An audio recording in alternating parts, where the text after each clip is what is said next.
ಓಂ ವೆಂಕಟನಾಥಾಯ ವಿದ್ಮಹಿ ತಿಮ್ಮಣ್ಣಪುತ್ರಾಯ ಧೀಮಹಿ ತನ್ನೋ ರಾಘವೇಂದ್ರ ಪ್ರಚೋದಯಾತ್. ಓಂ ಪ್ರಹ್ಲಾದಾಯ ವಿದ್ಮಹಿ ವ್ಯಾಸರಾಜಾಯ ಧೀಮಹಿ ತನ್ನೋ ರಾಘವೇಂದ್ರ ಪ್ರಚೋದಯಾತ್.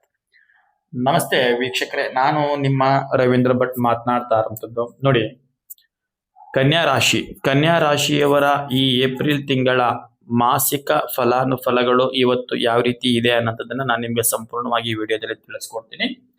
ಅದಕ್ಕಿಂತ ಮುಂಚೆ ವೀಕ್ಷಕರೇ, ನೀವು ನಮ್ಮ ಚಾನಲ್ ಅನ್ನ ನೀವು ಸಬ್ಸ್ಕ್ರೈಬ್ ಮಾಡ್ಕೊಂಡಿರ ಅಂತ ಹೇಳಿದ್ರೆ ಈ ಕೂಡಲೇ ಸಬ್ಸ್ಕ್ರೈಬ್ ಅನ್ನ ಮಾಡ್ಕೊಳ್ಳಿ. ಹಾಗೇನೆ ಈ ವಿಡಿಯೋವನ್ನ ನಿಮ್ಮ ಕನ್ಯಾ ರಾಶಿಯಲ್ಲಿ ಇರ್ತಕ್ಕಂಥ ಸ್ನೇಹಿತರಿಗೂ ಕೂಡ ಶೇರ್ ಅನ್ನು ಮಾಡೋದು ಬರೀಬೇಡಿ ವೀಕ್ಷಕರ. ನೋಡಿ, ಕನ್ಯಾ ರಾಶಿಯವರ ಫಲಾನುಫಲಕ್ಕೆ ವಿಚಾರ ಬಂದ್ರೆ, ಈ ಮಾಸ ಒಂದು ಶುಭ ಸಮಾಚಾರವನ್ನ ಕೇಳುವಂತಹ ಒಂದು ಚಾನ್ಸಸ್ ಇದೆ. ಆ ಶುಭ ಸಮಾಚಾರ ಒಂದು ಒಳ್ಳೆಯ ಸಂತಸ, ಒಂದು ಒಳ್ಳೆಯ ವಾತಾವರಣ ಏನಪ್ಪಾ ನಿಮ್ಮ ಕುಟುಂಬಕ್ಕೆ ಬರುವಂತ ಚಾನ್ಸಸ್ ಇರುತ್ತೆ. ನಿಮ್ಮದು ಭೋಗ ವಸ್ತುವಿನಿಂದ ನೀವು ಈ ತಿಂಗಳಲ್ಲಿ ಲಾಭವನ್ನ ಪಡೆಯುವಂತ ಚಾನ್ಸಸ್ ಜಾಸ್ತಿ ಇರ್ತದೆ. ಪ್ರಯಾಣದಿಂದ ನಿಮಗೆ ಲಾಭ ಆಗಬಹುದು ಅಥವಾ ನಷ್ಟನೂ ಕೂಡ ಆಗುವಂತ ಚಾನ್ಸಸ್ ಇರ್ತದೆ.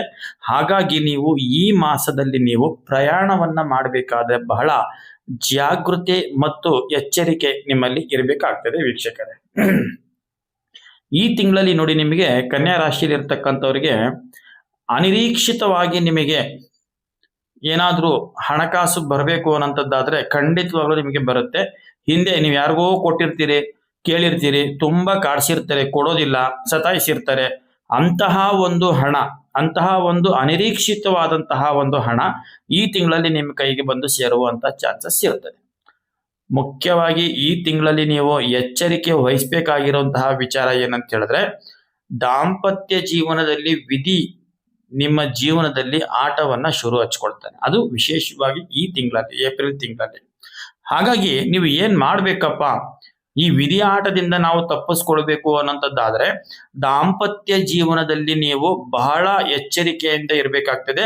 ಒಂದೊಂದು ಹೆಜ್ಜೆ ಇಡಬೇಕಾದ್ರೂ ಕೂಡ ನೀವು ಶಾಂತಿ ಸಮಾಧಾನ ಚಿತ್ತದಿಂದ ನೀವು ಮುಂದುವರಿಬೇಕಾಗ್ತದೆ. ದಾಂಪತ್ಯದಲ್ಲಿ ಎತ್ತು ಏರಿಗಳಿತು, ಕೋಣ ನೀರಿಗಳಿತು ಅನ್ನೋ ತರ ನಿಮ್ಮ ದಾಂಪತ್ಯ ಜೀವನವನ್ನ ಮಾಡ್ಕೊಳ್ಬೇಡಿ.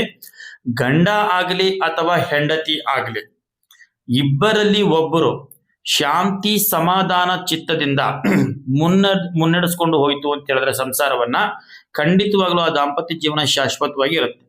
ಬೈ ಚಾನ್ಸ್ ನೀವೇನಾದ್ರೂ ದಾಂಪತ್ಯದಲ್ಲಿ ಕಲಹಗಳು ಮಾಡ್ಕೊಂಡು, ವ್ಯಾಜ್ಯಗಳು ಮಾಡ್ಕೊಂಡು ಏನಾದ್ರೂ ಹೋಯ್ತೀನಿ ಅಂತ ಹೇಳಿದ್ರೆ ನಿಮ್ಮ ದಾಂಪತ್ಯದಲ್ಲಿ ದೊಡ್ಡ ಬಿರುಕುಗಳು ಕಾಣುವಂತಹ ಚಾನ್ಸಸ್ ತುಂಬಾನೇ ಇರ್ತದೆ. ಇದರಿಂದ ನಿಮ್ಮ ಕುಟುಂಬದ ಸೌಖ್ಯ, ಕುಟುಂಬದ ನೆಮ್ಮದಿ ಹಾಳಾಗಿ ಬೀದಿಗೆ ಬರುವಂತಹ ಚಾನ್ಸಸ್ ತುಂಬಾ ಇರುತ್ತೆ ವೀಕ್ಷಕರೇ. ಹಾಗಾಗಿ ನಿಮ್ಮ ದಾಂಪತ್ಯ ಜೀವನದಲ್ಲಿ ನೀವು ಆದಷ್ಟು ನೀವು ಜಾಗೃತಿಯಿಂದ ನೀವು ನಿಮ್ಮ ಸಂಗಾತಿಯನ್ನ ನೀವು ಒಲಿಸ್ಕೊಂಡು ಹೋಗೋದು, ನಿಮ್ಮ ಜಾಣ್ಮೆ ನಿಮ್ಮ ಕೈನಲ್ಲಿ ಇರುತ್ತೆ ವೀಕ್ಷಕರೇ.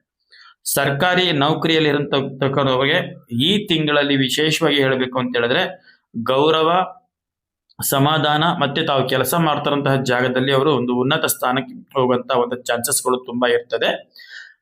ವಿದ್ಯಾರ್ಥಿಗಳು ತಾವು ಶಿಕ್ಷಣದಲ್ಲಿ ಎಷ್ಟು ಅಂದ್ರೆ ತಮ್ಮ ಅಧ್ಯಯನದಲ್ಲಿ ತಾವು ಎಷ್ಟು ಒಂದು ಪ್ರಾಮುಖ್ಯತೆಯನ್ನ ಅಂದ್ರೆ ಎಫರ್ಟ್ ಅನ್ನ ನೀವು ಹಾಕ್ತಿರೋ ಅಷ್ಟು ನಿಮಗೆ ವಿದ್ಯೆಯಲ್ಲಿ ಒಂದು ಉನ್ನತವಾದಂತಹ ಒಂದು ಸ್ಥಾನಕ್ಕೆ ಹೋಗುವಂತ ಚಾನ್ಸಸ್ ಇರ್ತದೆ. ಅದರಿಂದ ನಿಮಗೆ ಒಟ್ಟು ಒಂದು ಒಳ್ಳೆಯ ಫಲಿತಾಂಶ ಬರ್ತದೆ. Hard work is most important ಆಗಿರುತ್ತೆ. ನಿಮಗೆ ಎಷ್ಟು ನೀವು ಹಾರ್ಡ್ ವರ್ಕ್ ಎಫರ್ಟ್ ಅನ್ನ ಹಾಕ್ತೀರಿ ನೀವು ಅಧ್ಯಯನದ ಮೇಲೆ, ಅಷ್ಟು ನಿಮಗೆ ಈ ತಿಂಗಳಲ್ಲಿ ಸಂಪೂರ್ಣವಾಗಿ ನಿಮಗೆ ಒಳ್ಳೆಯ ಒಂದು ಫಲಾನುಫಲಗಳನ್ನ ನೀವು ಕಾಣಬಹುದು ವೀಕ್ಷಕರೇ.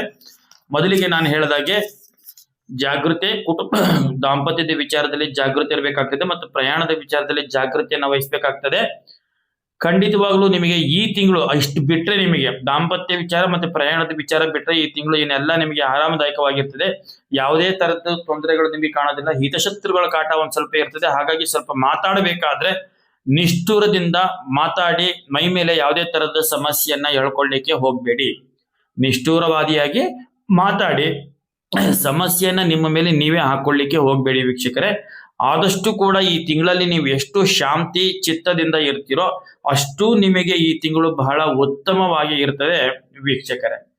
ಹಾಗೇನೆ ನೋಡಿ, ಈ ಬಿಸ್ನೆಸ್ ಮಾಡತಕ್ಕಂಥವ್ರು ಅಥವಾ ವ್ಯಾಪಾರ ಮಾಡುವಂತವ್ರು ಆಗಿರ್ಬೋದು, ಯಾವುದೇ ಕ್ಷೇತ್ರದಲ್ಲಿ ಇರೋಂಥವ್ರು, ಬೇರೆ ಕ್ಷೇತ್ರದಲ್ಲಿ ಇರೋಂಥವ್ರು ಆಗಿರ್ಬೋದು, ಈ ತಿಂಗಳಲ್ಲಿ ಸ್ವಲ್ಪ ನಿಮಗೆ ಗುರುಬಲ ನಿಮಗೆ ಅಷ್ಟಕ್ಕಷ್ಟೇ ಇರೋದ್ರಿಂದ ನೀವು ಮಾಡ್ತಾ ಇರತಕ್ಕಂಥ ಕೆಲಸದಲ್ಲಿ ನಿಮಗೆ ಆರ್ಥಿಕ ಲಾಭ ನಿಮಗೆ ಹೆಚ್ಚಾಗಿ ಕಂಡು ಬರಬೇಕು ಅನ್ನೋಂಥದ್ದಾದ್ರೆ ನೀವು ನಿಮ್ಮ ಕಠಿಣ ಪರಿಶ್ರಮದಿಂದ ಮಾತ್ರ ಅದು ನಿಮಗೆ ಉತ್ತಮ ಫಲಿತಾಂಶ ಸಿಗುತ್ತೆ. ಎಷ್ಟು ನೀವು ನಿಮ್ಮ ಕೆಲಸದಲ್ಲಿ ಒಂದು ಎಫರ್ಟ್ ಅನ್ನ ಹಾಕ್ತೀರಿ, ಕಠಿಣ ಪರಿಶ್ರಮವನ್ನ ಹಾಕ್ತಿರೋ, ಅಷ್ಟು ನಿಮಗೆ ಉತ್ತಮವಾದಂತಹ ಒಂದು ಲಾಭ ನಿಮಗೆ ಕಂಡು ಬರುವಂತಹ ಚಾನ್ಸಸ್ ಇರ್ತದೆ. ಹಾಗೇನೆ ಈ ತಿಂಗಳಲ್ಲಿ ಸ್ವಲ್ಪ ನಿಮಗೆ ಆರೋಗ್ಯದ ವಿಚಾರಕ್ಕೆ ಬಂದ್ರೆ ಸ್ವಲ್ಪ ಚರ್ಮ ಸಂಬಂಧಿತ ಸಮಸ್ಯೆಗಳು ಈ ಕನ್ಯಾ ರಾಶಿಯವರಿಗೆ ಈ ತಿಂಗಳು ಸ್ವಲ್ಪ ಕಾಡುವಂತಹ ಚಾನ್ಸಸ್ ಇರ್ತದೆ. ಆಯ್ತಾ? ಹಾಗಾಗಿ ಸ್ವಲ್ಪ ಆರೋಗ್ಯದ ಕಡೆ ಸ್ವಲ್ಪ ಅವರು ಗಮನವನ್ನ ಕೊಡಬೇಕಾಗ್ತದೆ. ಈ ಯೋಗ, ವ್ಯಾಯಾಮ ಆಗಿರ್ಬೋದು, ಯೋಗ ಆಗಿರ್ಬೋದು, ಧ್ಯಾನ ಆಗಿರ್ಬೋದು, ಈ ಮೂರನ್ನು ಸ್ವಲ್ಪ ನಿಮ್ಮ ಜೀವನದಲ್ಲಿ ನೀವು ಅಳವಡಿಸ್ಕೊಂಡಿದ್ದೇ ಆಯ್ತು ಅಂತ ಹೇಳಿದ್ರೆ 100ಕ್ಕೆ 100 ಭಾಗ ನಿಮ್ಮ ಆರೋಗ್ಯ ಉತ್ತಮವಾದಂತಹ ಸ್ಥಾನದಲ್ಲಿ ಇರುತ್ತೆ ವೀಕ್ಷಕರೇ. ನೋಡಿ, ಕನ್ಯಾ ರಾಶಿಯವರಿಗೆ ಶುಭ ದಿನ ಬಂದ್ಬಿಟ್ಟು ಅವರಿಗೆ ಭಾನುವಾರ ಮತ್ತೆ ಗುರುವಾರ ಅವರಿಗೆ ತುಂಬಾ ಒಳ್ಳೆಯ ದಿನಗಳಾಗಿರ್ತದೆ. ಶುಭ ಸಂಖ್ಯೆ ಬಂದು ಅವರಿಗೆ 1, 3 ಮತ್ತು 9 ಅವರಿಗೆ ಶುಭ ಸಂಖ್ಯೆ ಆಗಿರುತ್ತದೆ ವೀಕ್ಷಕರೇ.